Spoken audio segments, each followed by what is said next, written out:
Assalamualaikum warahmatullahi wabarakatuh. Selamat berjumpa di acara Suara Adiaksa, podcast Kejaksaan Negeri Pesawaran. Hari ini kita akan membahas salah satu tugas pokok dan fungsi kejaksaan, yaitu di bidang pengawasan aliran kepercayaan masyarakat atau disebut juga dengan Pakem gitu ya. Nah, untuk rekan-rekan ketahui bahwasanya kewenangan kejaksaan di bidang pengawasan aliran kepercayaan masyarakat ini merupakan salah satu kewenangan yang sudah lama dimiliki oleh kejaksaan, bahkan sejak Undang-Undang Kejaksaan yang pertama, yaitu Undang-Undang Nomor 15 Tahun 61, tepatnya pada pasal 2 ayat 3 sudah memberikan tugas kepada kejaksaan untuk mengawasi aliran kepercayaan masyarakat yang membahayakan masyarakat dan negara. Kewenangan ini kemudian masih ada sampai sekarang, bahkan di dalam Undang-Undang Nomor 11 Tahun 2021 tentang perubahan atas Undang-Undang Nomor 16 Tahun 2004, kejaksaan masih memiliki peran yang sama, yaitu untuk melakukan pengawasan aliran kepercayaan dan juga untuk melakukan pencegahan terhadap penyalahgunaan dan atau penodaan agama. Nah, pada hari ini kita akan membahas mengenai sejauh mana sih tupoksi peran dan fungsi kejaksaan di dalam pengawasan aliran kepercayaan dan penodaan agama tersebut. Untuk itu bersama saya sudah hadir Ketua Forum Kerukunan Umat Beragama Kabupaten Pesawaran, Bapak Haji Ki Arto SAG MPDI, ya Pak ya. Selamat datang Pak. Assalamualaikum. Waalaikumsalam. Bapak, kalau boleh saya tahu, ini pertanyaan yang paling penting. Ya. Ada nggak sih aliran kepercayaan itu di Kabupaten Pesawaran tempat kita ini? Terima kasih atas undangannya pada kegiatan ini. Sebelumnya saya ucapkan Assalamualaikum warahmatullahi wabarakatuh. Waalaikumsalam. Selamat pagi, salam sejahtera, Assalamualaikum. Berkaitan pertanyaan Bapak tentang apakah di Kabupaten Pesawaran ini ada aliran kepercayaan atau tidak. Kabupaten Pesawaran ini kan luas Pak ya, penduduknya cukup banyak. Sudah otomatis kalau ditanyakan apakah ada di Kabupaten Pesawaran aliran kepercayaan, pasti ada. Ada. Ya. Cuman apa itu datanya itu seperti apa ini yang barangkali merupakan satu pertanyaan yang perlu jawaban tersendiri. Kalau kami di Kabupaten Pesawaran, setelah dulu rapat atau Pakem di kejaksaan juga, yang dulu masih kantor di sebelah Ya, pusat. yang masih UO. Ya. Kemudian kami tindak lanjuti untuk pendataan. Untuk kepengurusan aliran kepercayaan di Kabupaten Pesawaran ini yang jelas ada, walaupun kurang lengkap, itu memang hanya ada satu Pak. Satu aliran kepercayaan. Ya satu kepengurusan gitu. Yang maksudnya aliran kepercayaan yang sudah ada kepengurusannya Ya, gitu Pak. Ya. Cuman kebetulan data tidak kami bawa, insya Allah lain waktu bisa kami sampaikan. Kalau aliran kepercayaan itu banyak sekali Pak. Ya, betul. Nah, yang jadi pertanyaan juga, apakah aliran kepercayaan ini, apakah aliran ini tidak punya agama atau dia punya agama selain agama yang diakui di negara kita? Itu gimana itu? Ya, itu kalau berdasarkan wawancara itu ya macam-macam. Ada yang mereka tidak mau pakai agama, Ya. sehingga di dalam KTP-nya itu statusnya di dukcapil itu oleh kami tak dicantumkan kalau Aliran agama. kepercayaan. Iya. Nah, saya ingat ini ada putusan Mahkamah Konstitusi nomor 97 tahun 2016 yang mengakui secara konstitusional ya. Jadi aliran kepercayaan ini secara konstitusional itu diakui oleh negara. Makanya sekarang kan kolom KTP itu juga sudah ada aliran kepercayaan, kan begitu Pak ya. Nah, lalu kalau dia sudah diakui oleh negara, terus apanya lagi harus kita awasi gitu? Ya sebenarnya memang logikanya ke sana. Cuma kan aliran kepercayaan itu banyak banget Pak. Betul ya. Mungkin ada yang lurus, ada yang tidak lurus. Barangkali Oh yang tidak begitu. lurus itu yang perlu diawasi sedikit mungkin sudah jelas kelihatan kan. Yeah. Tapi yang ragamnya banyak ini, apakah ini ada lurus apa tidak lurus, atau kalau dalam agama apa termasuk yang sesat kan begitu ya. Oh gitu. Iya. Jadi yang perlu diawasi itu adalah aliran kepercayaan yang kira-kira bisa menyesatkan. Gitu. Karena itu tumbuh di masyarakat yang gitu ya. Iya, berarti peran dari FKUB ini juga melihat apakah aliran kepercayaan ini juga melakukan penodaan agama. Itu otomatis kan seperti itu, Pak ya. Ya, sebelumnya ke sana barangkali perlu kami gambarkan. Ya. Dengan gambaran kepengurusan kabupaten yang tidak lengkap tadi kan menggambarkan bahwa data itu juga tidak begitu lengkap. Bahkan ketika ditelusuri di kampung itu, di desa-desa itu aliran kepercayaan kebanyakan dianut oleh golongan tua. Sedangkan anak-anaknya ini mereka mungkin sudah banyak mendapatkan pendidikan agama ya, entah Islam atau apa di sekolah. Sehingga secara logika kalau saya menganut aliran kepercayaan meneruskan bapaknya, kok kurang masuk akal. Sehingga mereka cenderung beragama kan begitu ya. Betul. Nah, berikutnya Pak. Ya. Sekarang ini juga banyak kita baca gitu ya Pak ya, di media sosial ini kan, kalau kita lihat sejarahnya gitu ya, Islam ini kan sebelum masuknya agama Islam ke Indonesia itu sebelumnya kan memang masyarakat sudah menganut berbagai macam kepercayaan begitu ya. Nah bahkan pada kenyataannya juga kebiasaan-kebiasaan lama itu, kepercayaan-kepercayaan lama itu bahkan sudah dimodifikasi menjadi kebiasaan-kebiasaan dalam beragama. Nah ini gimana menurut Pak? Begini ya, memang kepercayaan ini sudah lebih tua. Barangkali dulu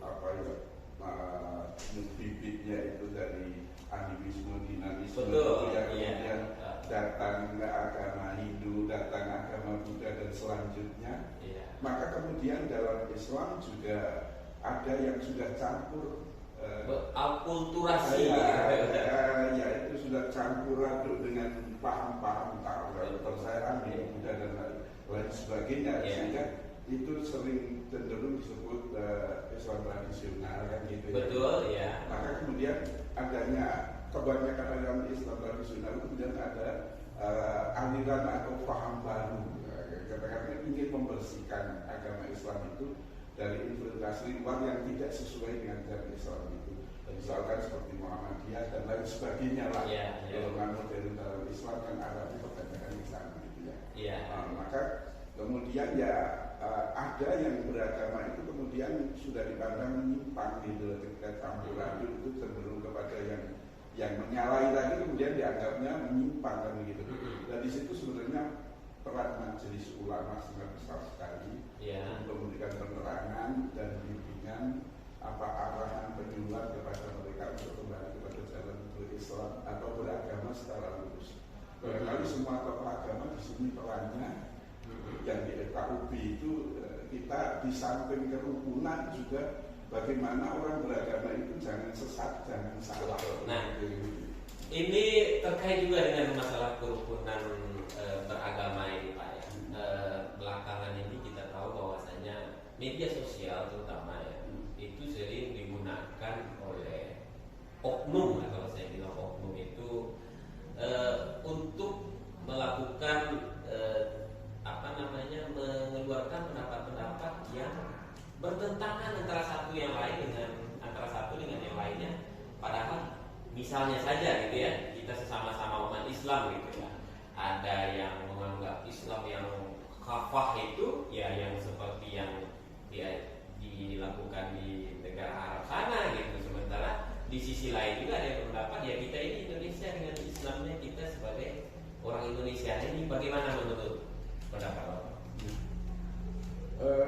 Disitulah peran majelis ulama dengan fatwa-fatwanya. Kalau kemudian majelis ulama di bawah seperti kabupaten karena berhadapan langsung dengan masyarakat ini menyampaikan fatwa-fatwa daripada majelis ulama, saya kira masyarakat beragama khususnya Islam itu mendapatkan pencerahan, tentu tidak akan mengarah kepada yang sesat, apalagi mengkafirkan, apalagi mengklaim dirinya yang paling benar. Saya kira seperti itu ya. Jadi Islam yang di dalam Al-Quran menyatakan sebagai rahmatan lil alamin ini kan ajarannya sangat seimbang sekali. Ketika seimbang itu adil, ketika seimbang itu moderat. Ketika ada radikal ekstrim itu mesti tidak seimbang. Ketika tidak seimbang itu barangkali di situ yang keluar dari jalur yang lurus, istilahnya siratal mustaqim. Oleh karena itu di dalam MUI itu ada 10 kriteria aliran sesat dalam masyarakat Islam. Ada 10 kriteria aliran sesat. Fatwa MUI yang mestinya disosialisasikan oleh pengurus MUI dan tokoh-tokoh agama Islam itu mestinya harus tahu, sehingga itu bisa menjadi pedoman ketika orang mengklaim dan gampang menyalahkan yang lain itu masuk ciri itu apa tidak. Kalau setahu saya justru yang seperti itu masuk kepada ciri itu. Radikalisme termasuk radikalisme. Kalau menyatakan kafir itu jelas itu termasuk golongan paham yang sesat. Karena dalam hadis Rasulullah SAW, barang siapa menyatakan kepada orang lain itu kafir, tidak ada bukti, maka kekafiran kembali kepada dirinya. Jadi istilah yang dinyatakan sesat itu di situ kaitannya dengan fatwa Majelis Ulama Indonesia. Seperti itu. Berarti radikalisme, kemudian paham-paham yang menganggap dirinya saja yang benar, golongannya saja yang benar itu termasuk sesat gitu lah. Sebenarnya Islam mengajarkan toleransi yang sangat tinggi. Sehingga ada toleransi agama, lakum dinukum waliyadin. Agamaku, agamamu. Kemudian ada ayat lain, lana a'maluna walakum a'malukum. Kalau berbeda paham itu, berbeda pendapat itu, silahkan itu amalan kamu. Karena keyakinanmu seperti ini keyakinan kamu seperti ini. Jadi tidak mudah mengkafirkan dengan pedoman yang diberikan ayat-ayat seperti itu kan gitu. Nah, jadi beda pendapat itu rahmatan lil alamin, rahmat sebenarnya. Ikhtilaful ummati rahmat dalam hadis itu.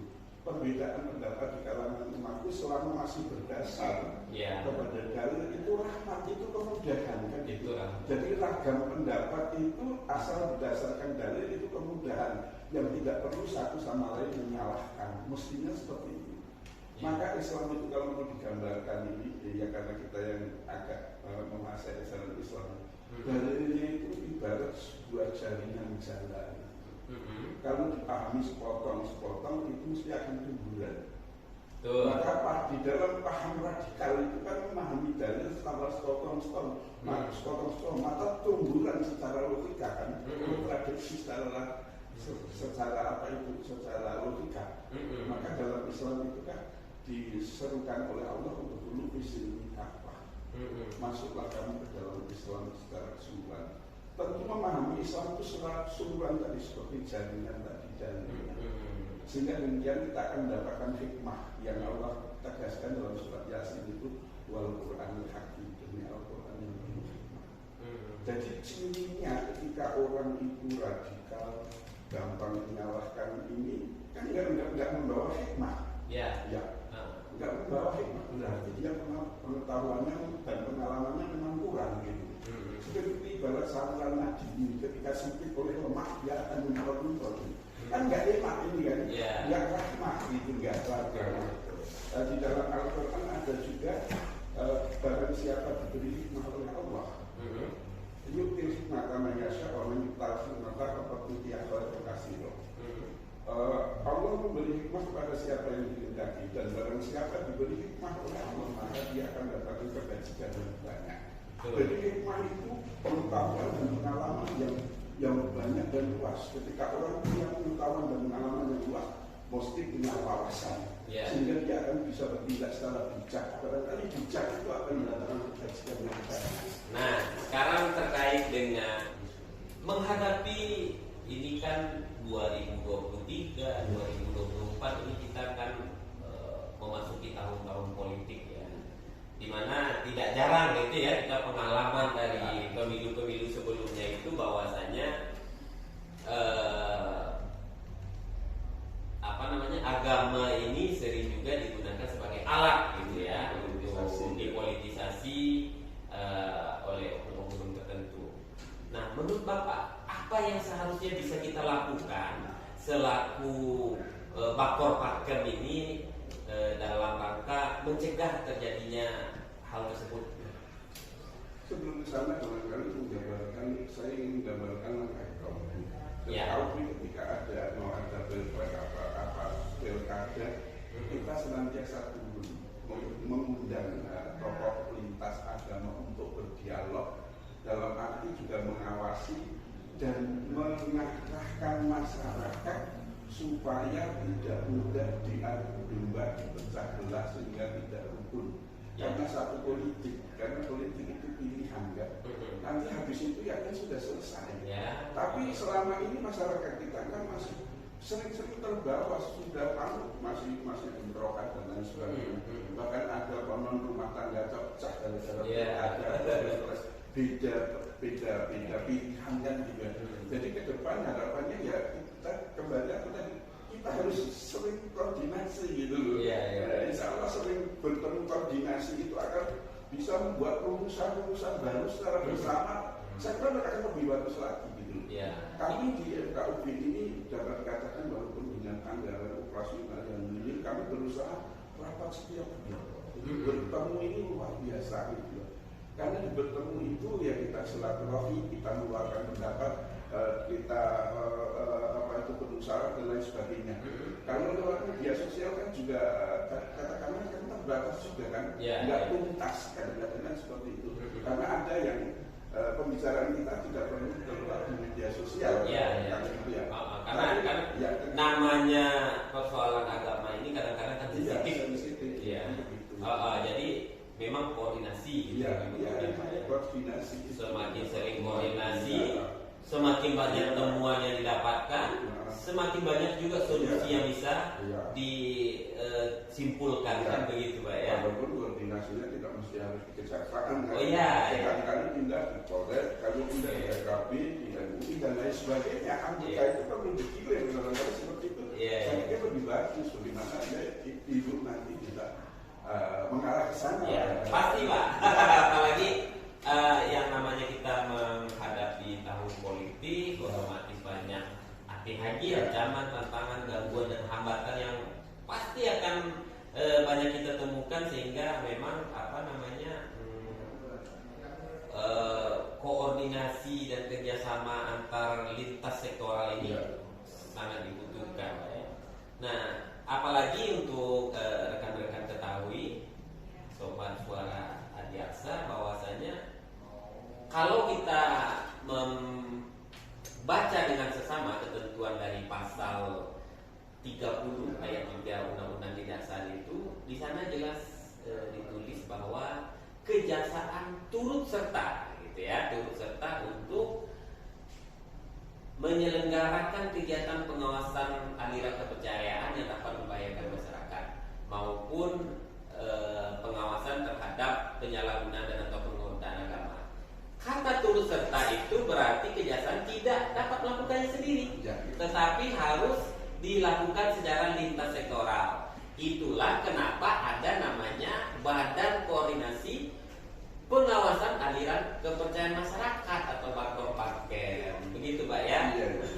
Nah, terakhir Pak, saya ingin mendengar dari Bapak apa harapannya ke depan dalam rangka kita lebih mensinergikan lagi peran kejaksaan ini dengan instansi dari lintas sektoral yang lain dalam rangka meningkatkan peran dan fungsi kita untuk pengawasan aliran dan kepercayaan masyarakat.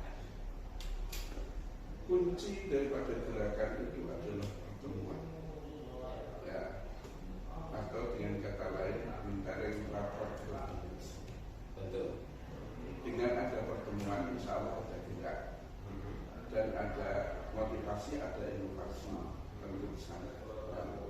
Jadi ya kembali kepada inti persoalan gerakan ini, ketika kita sering koordinasi, insya Allah ada gerakan.